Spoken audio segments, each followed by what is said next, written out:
jewe umuntu twagize mariage mushinga nayo wanje nari ndamutse twari yamuha urugo haragira mariage twese turanezerwa, ariko inyuma y'amezi 7 canke 8 Imana iramuhamagara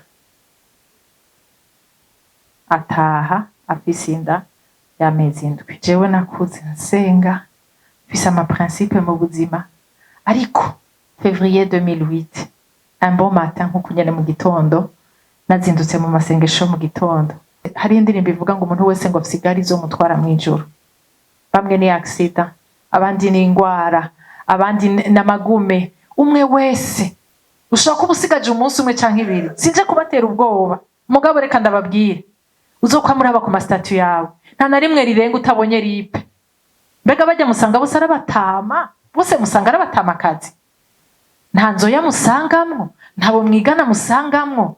Umwami wacu, umusaruzi wacu asarura atutaje. Nashatse kubabwira iyo ndi mugabo yandeheje.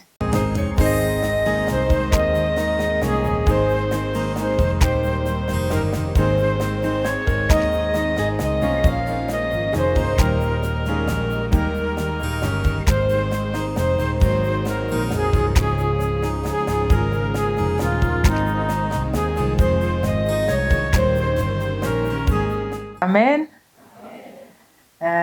Uyu munsi nifuje gupartaja namwe kamaze ndababaza ikibazo gisanzwe. Ninde muntu ari ngaha yifuza kuzogira mariage? Ntimutwenge si bose, kuko Paulo yaravuze ngo kubo bishobokera ngo baze bavyihoze, sivyo? Ubwo rero ntimuhave murabutandugije nk'igitangaza, sivyo? Uwimana yaremeye kugira mariage, iyo envie arayifise. Ninde muntu yifuza kuzokora ubukwe umunsi umwe? Kandi amaboko yanyu Yesu ayabone. Amen. Yesu abahezagire kandi ababone mu izina rya Yesu. Ubugeni mwisi n'ubugeni nza kubabwira, kubera ko ivyo vyose bibiri narabikoze, ariko benshi muri mwebwe hariho kimwe batarakora, sivyo? Ubugeni bwo mwisi ntibarabukora. Rero kugira ngo ntituze kuguma dusoma, iyi suje nayiciyemwo ibice 3. Igice ca mbere citwa Gakiza, igice ca kabiri ni notre identité en Christ, abo twacitse. Hanyuma igice ca gatatu no kuyegurira Imana. Ndibaza yuko benshi basomye titre Intimité avec Dieu bibajije bati je vraiment hajya nta gishasha baza kumbwira, ibi byose ndabizi. Ariko ico ngira ndagusabe, ugasanga muri parti ya mbere nturimwo wihangane, ugasanga mu ya kabiri nturimwo wihangane. Ico nemezwa ntakekeranya nuko mu ya gatatu mwese murimo, sivyo? Rero mwihangane, abo muza kumva umenga turabasubije inyuma, gusa kuvuga ku vy'agakiza, gusa kuvuga kuri notre identité, ariko namwe hariho ibiba bikiwe ubwa gatatu bijanye no kwiyegurira Imana. Ego Yesu abahezagire. Rero ama verse aza kudufasha muri parti ya mbere y'agakiza, umurongo wa mbere uri mu Baroma 5:12. None rero ko bimeze bityo, nkuko icaha cazanywe mw'isi n'umuntu umwe, urupfu rukazanwa n'icaha, niko urupfu rushika ku bantu bose, kuko bose bakoze ivyaha. Umurongo wa kabiri Romains 3:23-24 bavuga ngo bose bakoze ivyaha ntibashikira ubwiza bw'Imana, batsindanishirizwa n'ubuntu bwayo ibibahereye ubusa kubwo gucungurwa kubonegwa muri Kristo Yesu. Amen. Jean 14:6 iravuga ngo jewe ndi nzira, ukuri n'ubugingo, nta ushobora gushika kwa data atanciyeko. Umurongo wa 4 Romains 19:10 uravuga ngo kuko ni waturisha kanwa yuko Yesu ari umwami, ukizera mu mutima yuko Imana yamuzuye mukuye mu bapfuye, uzokizwa. Kuko umutima ari umuntu yizeresha akaronka kugororoka, kandi akanwa akaba ariko yaturisha akaronka agakiza. Deutéronome 30:19 iravuga ngo uyu munsi ntanze ijuru n'isi kwivyabona, haleluya, bizobagiriza yuko mbashize imbere ubugingo n'urupfu. iri jambo muryumvirize neza. Iri jambo niryo Yesu ariko arababwira ko abashize imbere ijuru, sivyo, n'isi bizobicabona. Ko iyi message y'uno munsi mwayumvise. Amen. Bashize imbere ubugingo n'urupfu, umugisha n'umuvumo.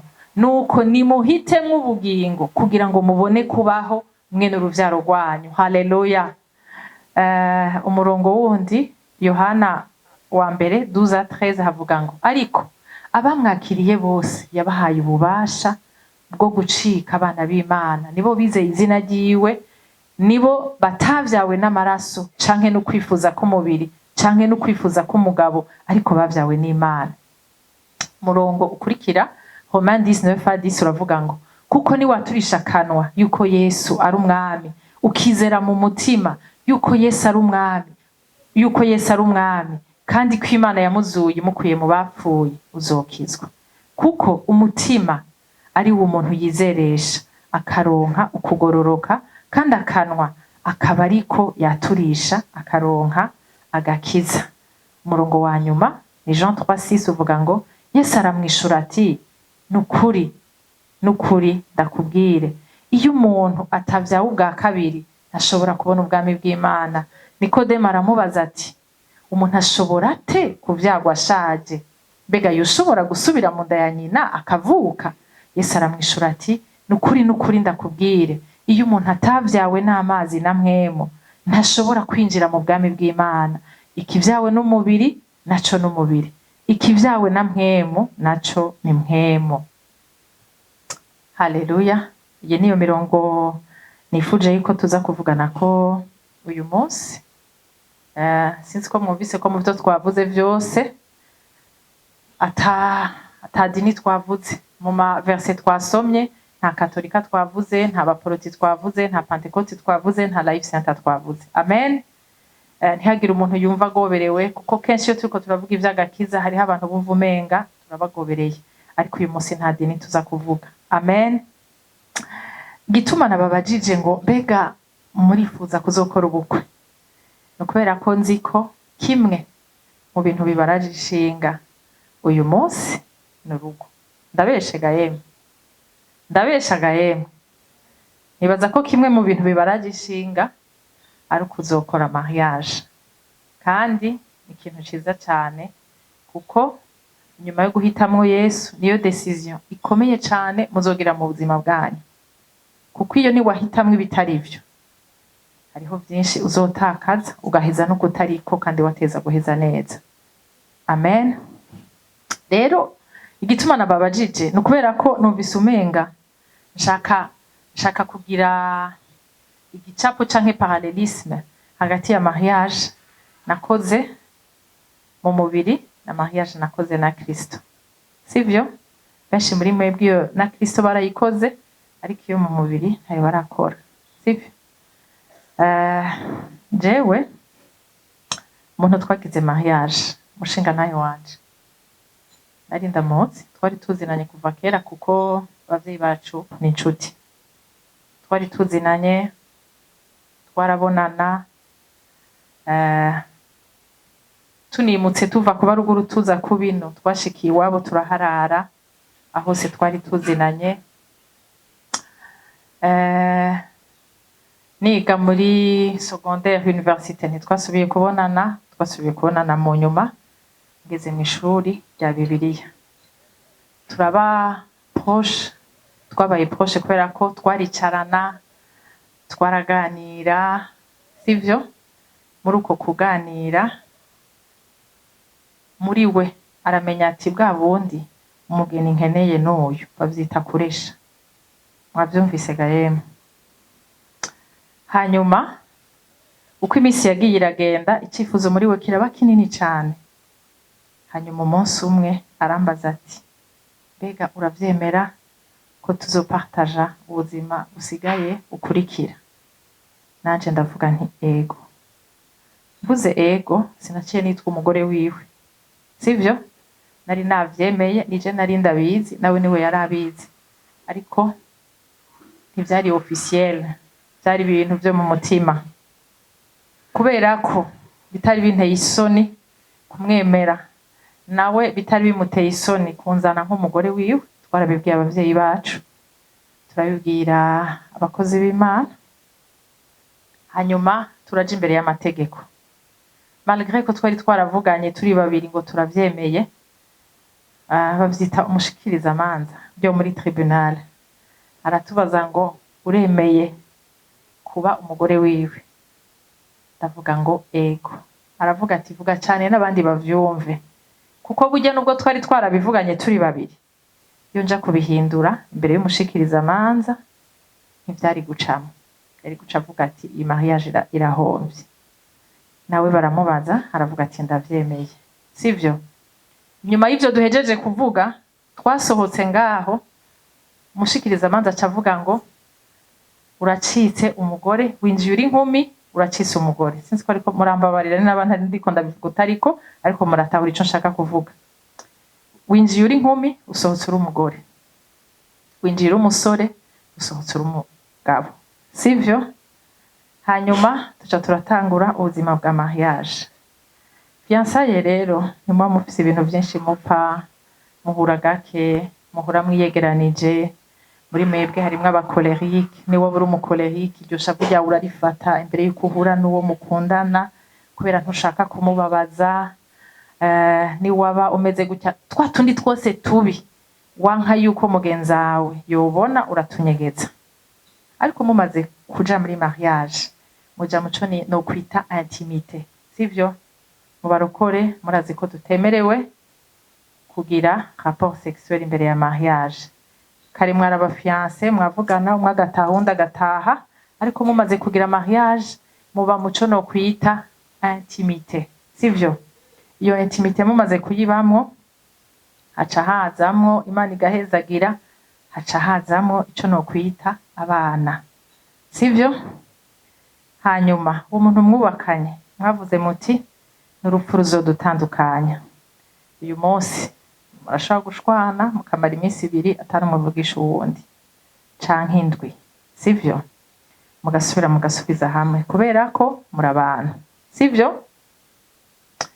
Hanyuma murakundana, muragize gute, hari ikintu citwa urupfu. Iyo vyagenze neza atakindi cabatandukanije, ruza rukabatandukanya. Turi kumwe?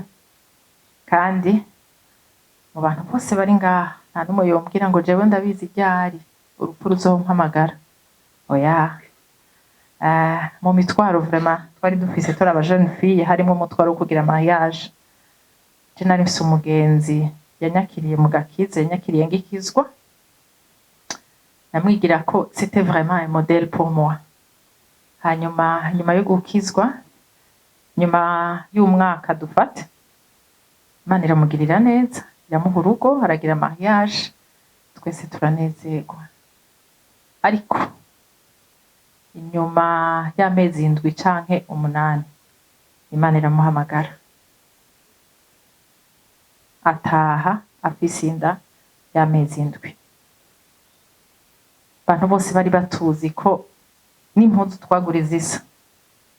Kamaze ati urashaka kuvuga. Nararonse umwanya wo kurira, ariko ndanaronka umwanya wo gutahura ngo bwa bundi bimwe twiyumvira ngo tuzotaha dushaje, sivyo? Kuko mu bigaragara, mu vyaboneka, yari umuntu agororokeye Imana. Ikirenze vyose, apfa kuwa gatatu, kuwa Mungu, yari umumama pasteur. Umuvugishwa yarahagurutse aravuga ngo hari umugeni wa Kristo agiye gutaha, kugira ngo ndakubwire ngo si Satani yamwivye, mission yiwe sur terre yari hejeje kurangira. Uwo munsi turi kuri enterrement, ndibuka ko nabwiye Imana nti jewe yaba ibi bintu vy'agakiza ndi mu bintu vyo kuvangatiranya, guhera uno munsi naca mfata umurongo. Ndabwira Imana nti Imana ndagushimira ko inzira nafashe zigituma nayifashe kandi ndiko ndayikurikirana, sivyo? Ico ndakivuze kubera iki? Kugira ngo ndakubwire ngo ya mariage yo mwisi ushaka uhahamiye, sivyo? Ni waba uw'Imana yifuza kuba izoyiguha, si kibazo. Kuko nimba Imana yaragushizemwo iyo envie, Imana ntishobora kugushiramwo envie idashobora gusatisfeza bivuye ku bugombe bwayo. No kuvuga ko muzokubakana arahari. Mugabo no munsi naje kukubwira ngo iyo siyo finalité. La preuve nuko ari abapfakara heza umunsi umwe, iminsi ibiri, imyaka 10, imyaka 50. Aho hantu hinjira utazi ngo bizohera gute, sivyo? Yesu abahezagire. Iyo ni mariage yanje yo mwisi, yo mushinga ntahe wanje, ndamushimira ko yantoye mu bandi, sivyo? Ariko nibyo ngaha kwisi. Kandi nababwiye birashika no musi tugashwana, ejo ntituvugane, no musi bikavyuka byaryoshe, ejo byabishe, ni gutyo bigenda. Hagira umuntu numwe azobabesha ngo mu rugo ngo twama turi ngo ngo byose ngo byameze gutyo, sivyo? Sivyo? Igituma rero nabahaye ako karorero, kubera ko nashatse kubabwira iyo ndi mugabo yandeheje. Haleluya, haleluya. Iyo mugabo yandeheje kuva ndi umwana muto, kubera ko abavyeyi baradutwara gusenga. Kundesha no kuvuga iki, yarandungikira abantu bambwira bati rega burya ndagukunda, rega burya naremeye.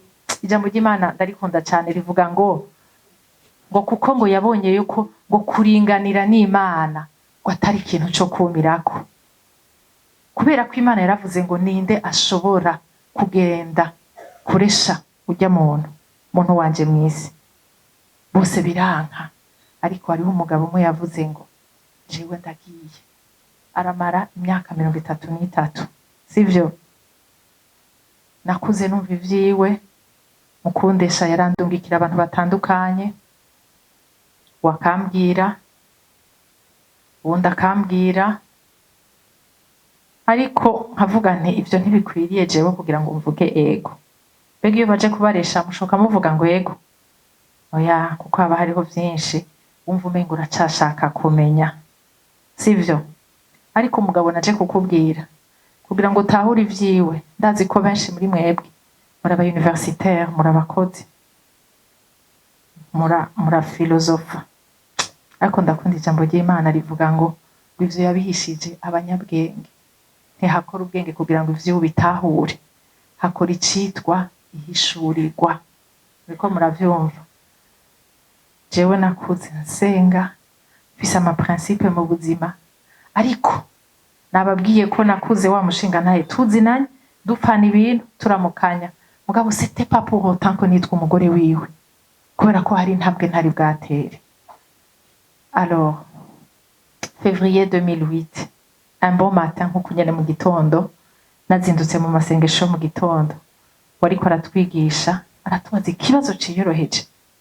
Aratubwira ngo mbega hamwe Yesu yoza ubunyene umva woza canke ntiwoza? Burya reka ndababwira, hari igihe utumira umuntu kumva umenga utashobabaye, kumva umenga ivyo bavuze ntivyamujugumije. Muga nababwiye yuko ntiyakora ubwenge, hakora ko Imana yaguhishuriye ikintu kanaka. Ico gituma muba muri benshi nk'uku, hagahaguruka umuntu X akavuga ngo sisubira inyuma, iyo invitation ntayakiriye. Haleluya.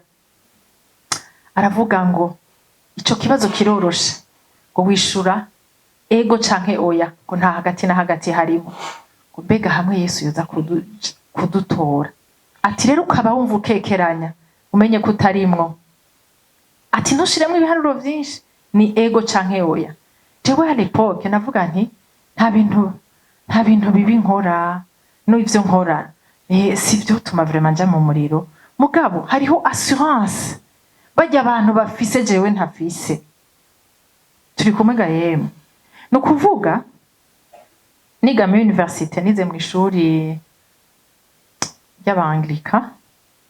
Rero bariko twarasenga mu gitondo, hanyuma jeudi bakagira ico bita groupe biblique. Uwo munsi baraza kutwereka filme y'ukuza kwa Yesu. impression nahakuye abo twariko turayirabana bari banezerewe, bari bafise amatsiko yo kubona ivyo bintu, ariko jewe nahakuye ubwoba. Ndavuga kubera iki rya assurance jewe atayo mfise, hariho assurance jewe ntari mfise. Nico catumye wa munsi numvise rya jambo mvuga ngo ndashobora kuba ntarimwo, sindi sure ko ndimwo, kandi aravuga ati ni wabukekeranya vy'ukuri nturimwo. Ndibuka ko nahagurutse ku maguru yanje, natanguye kurira nicaye, ndavuga je nari nzi ko bazoja mwijoro ndo wa mbere. Natanguye kurira ahantu nicaye, hanyuma ndagenda ndegera imbere. Uwo munsi ndakira, ndavuga wi kuri wa mugabo yandeheje yitwa Yesu Kristo. Haleluya. Bega ntimwo mukomera amashiga yemwe. Uwo munsi maze kuvuga ego, ma vie a complètement changé. Kuko nashaka ndababwire ushobora kuba waragize mariage kubandanye ubaho kumwe wahora. Icambere wahora utaha muhiri wanyu, nimba ari mu Nyakabiga, nimba uwo mwubatse mugiye kuba mu Kinindo, utaha mu Kinindo musubira gutaha mu Nyakabiga. Ico ni cambere, sivyo? Hari abagenzi muba mugendana akakubwira ati aba bagenzi jewe sindabashaka canke sindabakunda, siko? Hanyuma ukabaheba, sivyo? Arakubwira ati ibi jewe ntavyo nkunda, sivyo? Ukabiheba. Mbega ubiheba kubera iki? Kubera urukundo mufitiye.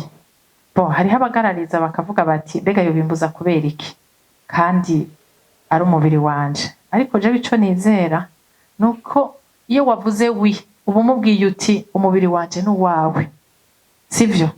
Sinumva igituma gukora ikintu kandi yamaze kukubwira ati iki kintu jewe kirambabaza, kubera ko ushaka ko mubana amahoro n'uwo muntu, sivyo? Uko mugenda muricarana niko agenda arakubwira ivyo akunda n'ivyo yanka. Urugo rwanyu ruzorushiriza kuba rwiza bivanye n'ingene wagiye uragira amasacrifice yo guhevya ushaka wewe, mugabo uziko bimubabaza imbere yuko mugira ingo nziza. Uyu munsi twaje kubagira inama. Wa mugabo yandesha kumbura uno munsi yarungitse jewe kumuvugira, sivyo? Yandungitse jewe kumuvugira.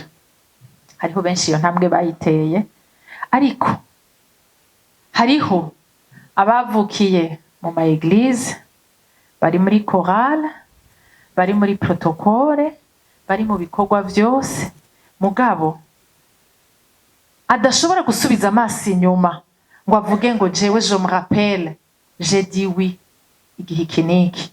Bega jewe ujya mugabo ko twari tuzinanye, ko twari dufise n'ivyo duhuriyeko, c'était pour autant ko je nshika umugore wiwe? Oya, gushika umunsi umwe vuze ngo ego imbere y'abantu. Bega vyaranteye isoni? Ntivyanteye isoni kuko nabikoze ndabishaka. Ico gituma ijambo ry'Imana ryatubwiye ngo ndabashize imbere urupfu n'ubugingo muhitemwo, ngo kandi ngo ntanze ko ivyabona isi n'ijuru, kugira ngo wewe urashaka kumpaririza byose, muga hari ikintu udashaka kumparirizako, nuko umunsi umwe uzopfa. Turavyemeye yemwe, nuko umunsi umwe uzopfa. Kumbure nzogutanga, kumbure uzontanga, muga ntubona ko dukoranye gutya twese ntituzopfira umunsi umwe. Hariho bamwe bazotanga abandi. Hari indirimbo ivuga ngo umuntu wese ngo afsigari zo mutwara mwijuru. Bamwe ni accident, abandi ni ingwara, abandi n'amagume. Umwe wese arafise ikintu kizomutahukana mwijuru. Nabitahuye mu rupfu rw'ujya mugenzi wanje. Yari umuntu agororokeye Imana, yari umuntu kubiboneka, yari umukozi w'Imana.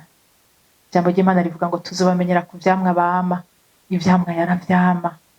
Ariko nashaka ndababwire, mu gupfa yaciye mu idirisha, no kuvuga yarononekaye. Je ndiko ndamuraba kuri morgue, naravuze nti Mana, bwa bundi uburyo dutandukana n'ubuzima wowe ntibikwanteresa. Igikuru n'ingene umuntu yatasha ameze, kuko la preuve nuko umuntu bari bicaranye muri bus iriko amubwira amakuru ya Yesu gushika imodoka igira isanganya. Rero naravuze nti uburyo tuzotaha ntivyaimpressiona Imana. Nico gituma kenshi turakunda kuvuga guhera umuntu w'Imana ngo ntiheri gupfa urupfu rubikurya. Turi kumwe, umuntu wese afise igari yiwe izomushikana mw'ijuru.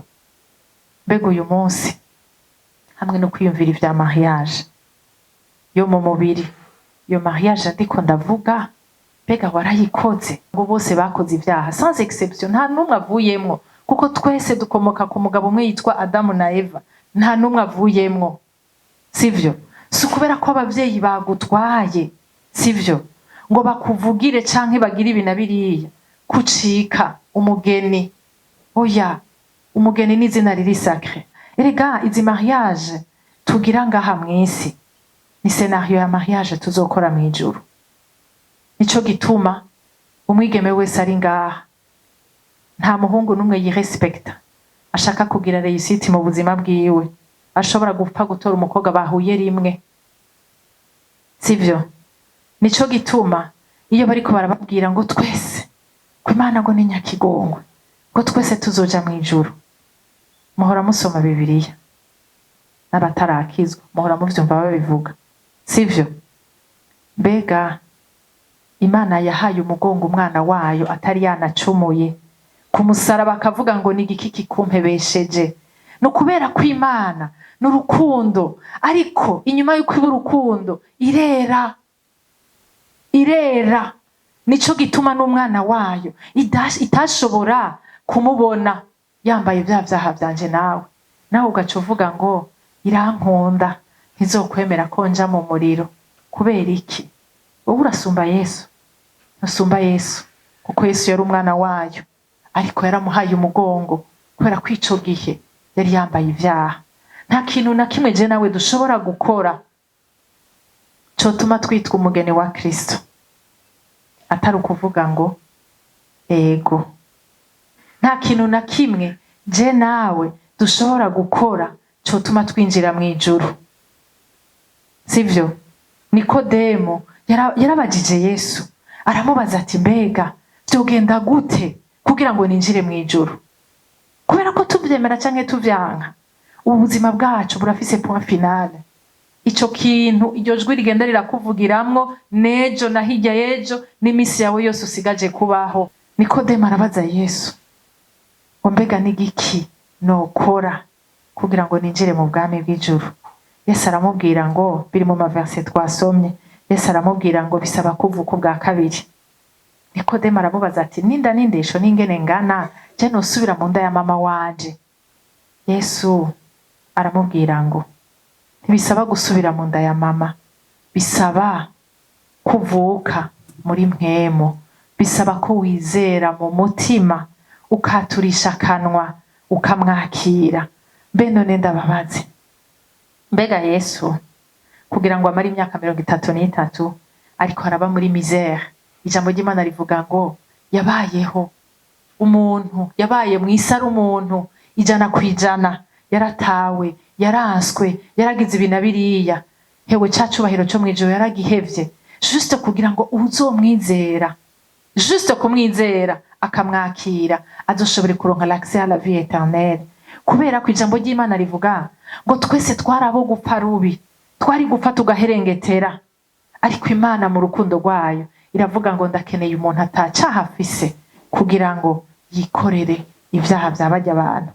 Mbega none ndababaze, uwo muntu yamaze imyaka 33 muri calvaire, uribaza yuko yopfa kugutwara ngo nukubera ko wamuravye ryiza? Oya, imyaka 33 arabaho, aravukira mu magorwa, aragira gutarankwa, aratabwa, juste kugira ngo, kubera ko adusaba ikintu kimwe, sivyo? Ati nimwizere munyakire ko ndi umwami. Haleluya, haleluya. Ariko murumva atadusavye ikintu coroshe, yadusavye ikintu coroshe. Nababwiye jewe umushinga nawe wanje twari tuzinanye, twaricarana, muga ntivyangiza umugeni gushika umunsi mvuze imbere y'abantu ngo ego ndavyemeye. Turi kumega yemwe.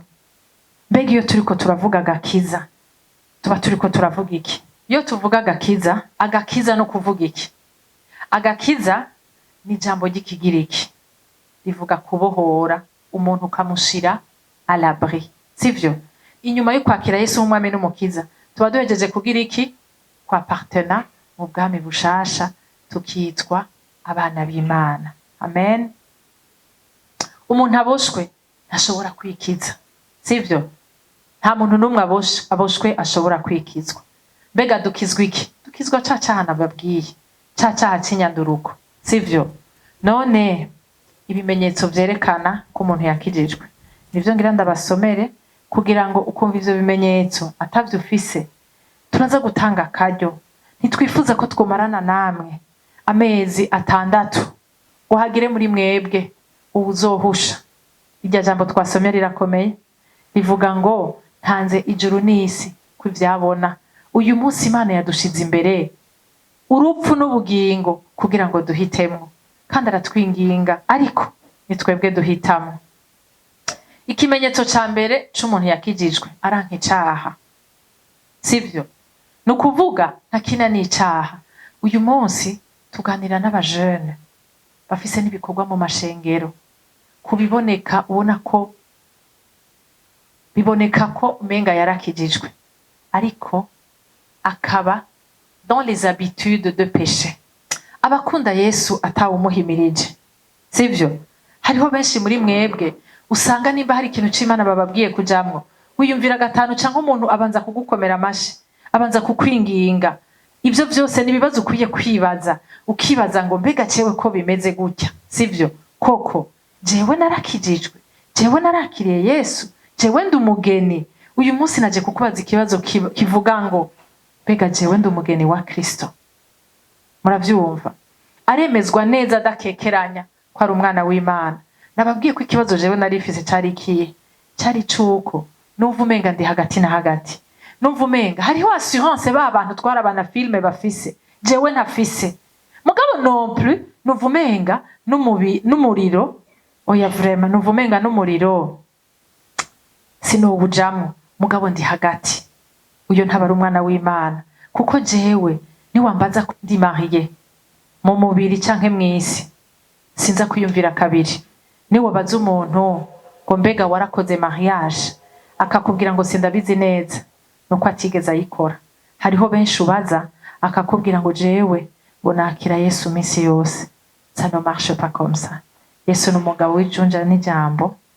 Iyo umaze kumubwira wi ucika umugeni wiwe, apana ukiri muzima gusa no mu kuzimu. Hari ahantu nasomye muri Ancien Testament harantera ubwoba, ngo Sawuli sinibuka ko yari umuvugishwa Samuel yari yarapfuye, hanyuma sinzi ikintu cabaye acagenda abwira Kamenyi ngo ni mumumpamagarire ngo ndamubaze. Aho hantu murahazi? Ndavuga donc Kamenyi arashobora guhamagara mu kuzimu umuntu yapfuye kugira ngo agaruke. Ariko mu nyuma nja gutahura yuko igihe Yesu yapfa akaja mu kuzimu, duhora turirimba ngo Satani yamwatse imfunguruzo z'ikuzimu, no kuvuga ni kuzimu arahakontrola. Murumva kabisa uyo mugabo adafise ibikwiriye byose kugira ngo twemere gucika umugeni wiwe. Haleluya. Arakunda gusoma ijambo ry'Imana. Hari umujene twaganiriye la fois passée, ndamubaza wewe none relation personnelle yawe n'Imana yifashe gute? Cavuga ngo je ndasenga, ndagenda muri eglise, ndagira ibi n'ibi. None mbega usoma ijambo ry'Imana ryari? Ngo si kenshi vraiment, ngo rimwe rimwe, sivyo? Reka ndababwire, ijambo ry'Imana rimeze nk'amata, sivyo? Le lait maternel. Mbega hari umubebe yovuka ntibamuha amata, mama wiwe ateza guca mutwara kwa muganga akavuga ati nyabuna mundabire uyu mwana arafise ikibazo. Ujye mwana yanse kunywa amata arapfa. Muriko muravyumva? Uyu munsi nje kukubwira hari abantu bakubwira ngo warakiriye Yesu umwami n'umukiza ngo umunsi umwe ngo ni garanti ngo uteza kuja mu ijuru. Mbega kubera ko nagize ubukwe n'ujya mu gabo twubakanye ndemerewe kwigira ibyo nshaka byose ngo yaramaze kunyambika impeta? Mbe ntavyo murabona ko bavyuka bakakubwira ati ndabihevye kubera ubwo buzima uri kurabamwe jewe sindabwemeye? Mbega nimba umugabo wo mwisi yo bivamo, sivyo? Murashaka ko Yesu hamwe n'ivyo bintu vyose n'ayo madeshe yose turimwo azovuga ngo yego. Erega ijambo ry'Imana rivuga ngo umunsi tuzopfa azodupresenta devant son père, avuge ngo heraba wa mugeni umwe napfira. Mbega uri umuntu wo gupresenta? Uri umuntu wo gupresenta ga yemwe? Ivyo bibazo ni bibazo mukwiye kwibaza. Amen.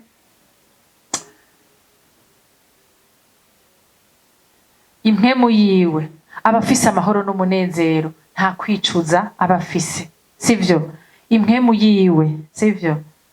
Aha kuri sisi haravuga ngo impemu y'Imana iremeza neza impemu yiwe ko yakijijwe. Rero agakiza si ibi vyo kuvuga ngo pasiteri yanyemeye, ujya mu pasiteri yakwemeye, kumbure nta bugeni yigeze agira, kumbure si umugeni, arazinanye na Kristo, yarumvise ivyiwe, aranabivuga, aranavyigisha, mugabo ntiyigeze avuga wi, kuko umuntu yavuze wi, ijambo ry'Imana riri clair, rivuga ngo muzomumenyera ku vyamwa yama. Ngo aremezwa neza adakekeranya ko inyuma y'urupfu azoja mu ijuru. Ico twagihejeje. Rero nibaza yuko iyi message irisobanuye, sivyo? Agakiza, kwakira umwami ntibiteye isoni. Nimba hari umunsi umwe uzogenda imbere y'amategeko ukemanga umusore canke inkumi mwahuriye mw'ibarabara, utazi ko iwabo baraguza, utazi ko iwabo ntumbaze basenga kiranga, ariko umunsi umwe ukagenda imbere y'abantu ukemanga ukavuga ngo ndavyemeye, n'urupfu gusa ruzodutandukanya, nta navyinshi uzi kuri uwo muntu, urukundo rwagutwaye. Kwa kundi Pastor Atanazi yatubwira ati iyo uri mu rukundo ati umva uburi mu rurumbo. Nico gituma abenshi muri mwebwe baba ari no mu bintu bitari byo, uravuga bigaca mu gutwi kumwe bigaserukira mu kundi, akakubwira ati nukuri wakoze kumpanura, mugabo ujya muntu yansavye ikigongo, ibi yabihevye. Aho mubizi ivyo, gushika naho uzoshika indani ukamenya ngo bimwe bari barambwiye vyari ivyo, sivyo? None nimba umunsi umwe uzovuga wi ku muntu mwahuriye mw'ibarabara, wamenye juste utuntu dukeyi twiwe, kubera ko juste wamukunze nawe yakubwiye ibintu byinshi, no mu byo yakubwiye yakubeshe, mugabo ukaja imbere y'abantu ukavuga ngo ndakwemeye, sivyo?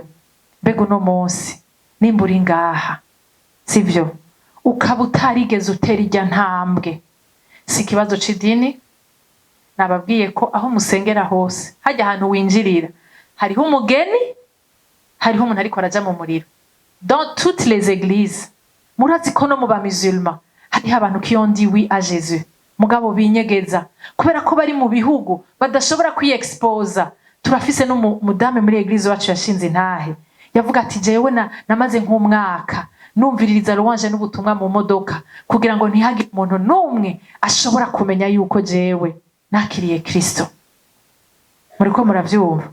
Ama eglise yose mwinjiriramwo umugeni arahari, ariko ajya ama eglise yose mwinjiriramwo n'abariko baraja mu muriro bariyo. Ariko ntitwifuza yuko wewe uyu munsi woba waje ngaha woheza uja mu muriro. Tuzovuga ivya mariage, tuzovuga ivya bien-être, tuzovuga ivyo kubaho neza, ariko message ya mbere ikomeye mu buzima bwawe ushobora kumva niyo kwakira umwami. Ubu umaze kumuronka ubuzima bwawe burahinduka. Kenshi iyo uri umujene wumva umenga ninamwakira azombuza liberté. Erega iyo liberté wibaza ko ufise iriko irakujana mu mahonero. Ushobora kuba usigaje umunsi umwe canke ibiri, sinje kubatera ubwoba, mugabo reka ndababwire, uzokwamuraba ku mastatu yawe nta na rimwe rirenga utabonye ripe. Mbega bajya musanga bose arabatama, bose musanga arabatamakazi, nta nzoya musangamwo, ntabo mwigana musangamwo. Umwami wacu, umusaruzi wacu asarura atutaje. Kuramba ni vyiza, ariko reka ndababwire, hariho umuntu yitwa Hezekiya, sinzi ko mumuzi. Umuvugishwa yaraje aramubwira ngo igihe ciwe kirageze, ageze ko ataha.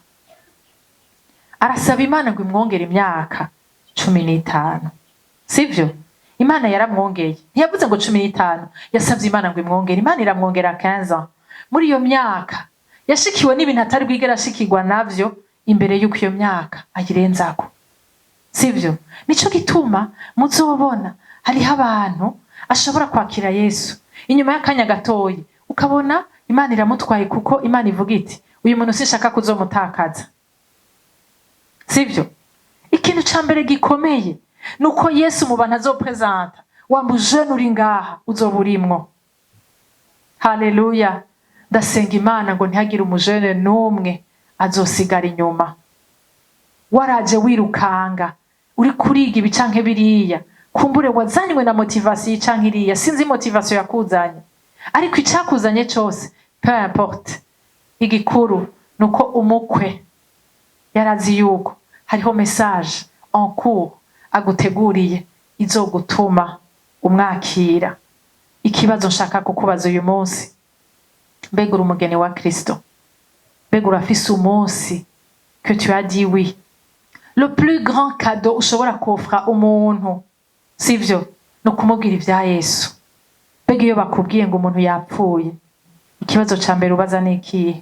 Benshi babaza ngo yapfuye gute, yavuze ibiki, yagize iki, ariko igikomeye no kumenya ngo mbega yatunganije. Ndafise umugenzi, papa wiwe yaragwaye, tuko turavugana kuri telefone kuko umugenzi ntaba ngaha. Arambwira ati ndagusavye unyarukuje ko ndabira papa. Ndiko ndagenda, nari maze guca kuraba uyo mupapa mu bitaro, ariko ndiko ndagenda numva muri jewe impweme imbwira ngo genda umubaze ko yiteguye. Genda umubaze ko yiteguye. Ndagenda ndavuga none kubera ikirijwe riguma riza, kandi uyu mupapa ndamaze kuja kumuraba mu bitaro kabiri kangahe, kubera ikirijwe riguma riza. Ndagenda ndahashitse sanga arimo oxygene, sanga hariho umuntu w'iwabo ahari, yagize ubwoba niki.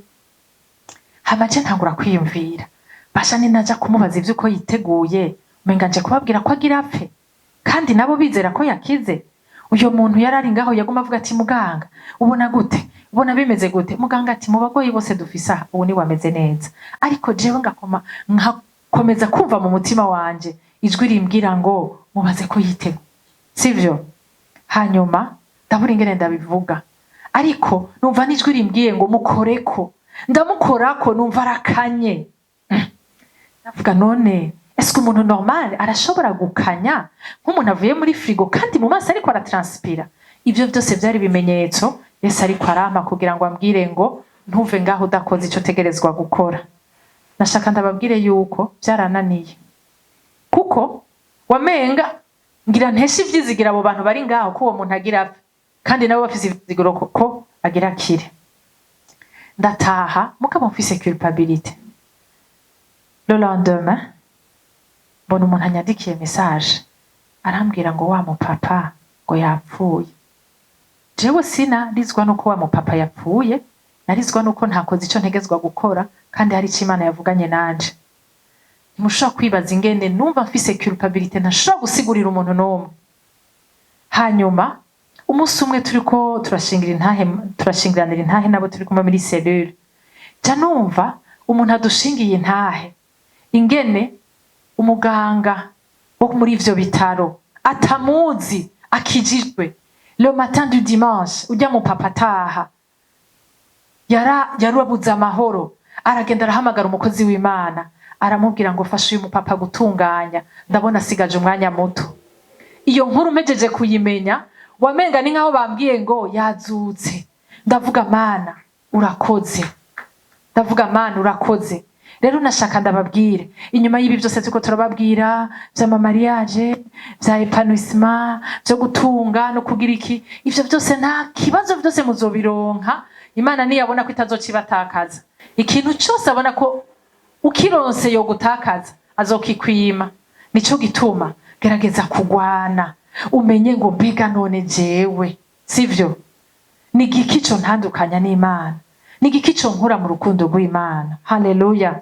Cyo gituma ikibazo nakubajije no munsi, mbega uri umugeni wa Kristo?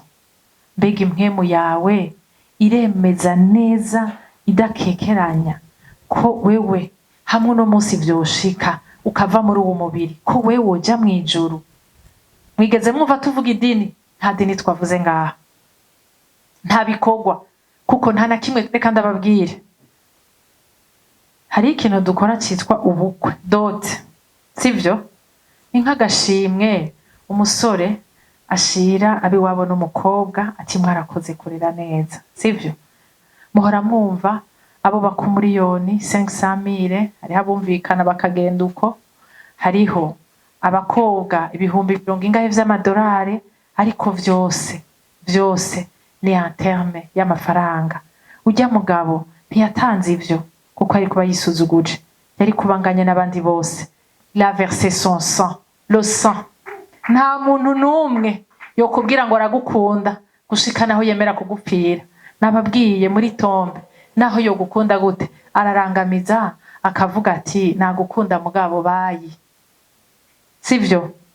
Uyo il a versé son sang, kandi no mu kuzimu tuzoba turi kumwe. Muriko muravyumva? Sinifuza ko hari umuntu n'umwe yova ngaha yumva kekeranya. Icatumye mpaguruka muri ya 2008 cari kwari ugukekeranya. Narumva ko mubaja mwijuru, sindi sûr, muga no mubaja mu muriro numva umenga sinojamo. Rero imbere yuko tubandanya suje ikurikira, ndashaka kukubaza, mwunamitse amaso yanyu, umuntu wese ari ngaha, mbega iyo engagement warayikoze?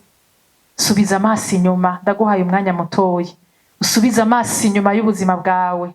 Ndakunze kwicarana n'abajene akambwira ati je navutse papa wanje ari pastori, nakuriye muri Sunday school, ndaririmba ndumu protocole, mugabo jewe sinibona ndiko ndabwira Yesu ngo oui pour la vie, ngo ndemeye kuba umugeni wawe. Azopfa kuyokomora abasha bari bo bose, azotwara uwavuze ngo ego pour la vie, sivyo?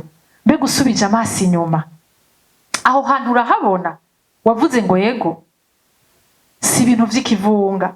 Nababwiye yuko umunsi tuje imbere y'amategeko, sivyo, nkavuga ngo ndavyemeye gucika umugore wiwe, ntivyari binteye isoni kuko namwemeye ndamukunze. Uyu munsi sinaje kukwinginga ngo wakire Yesu ko umuntu yabuze yaja canke yava. Oya, n'umugabo w'icubahiro, umwakiriye ni intere yawe gusumba nuko wovyibaza. Uri umujene uribaza uti hamwe no mwakira sinzosubira kuba muri ibi. Ego ntuzosubira kubibamwo, kubera ivyo uri kurabamwo biriko birakwica, biriko biragutwara mu mahonero, sivyo? None iyo turavye twebwe twamwakiriye, hari ico tugaya? Ubuzima bwacu turashinga intahe ko twabonye ukugira neza kwiwe, kandi ko tutazobivamo, kandi ko tutazosubira inyuma. Mbega wowe uri ngaha urashaka kwakira Yesu? Imbere yuko tubandanya, turifuza ko tera intambwe. Nturabe ngo turi kumwe ngo arambona. Oya, ni ikibazo ciwawe n'ubuzima bwawe.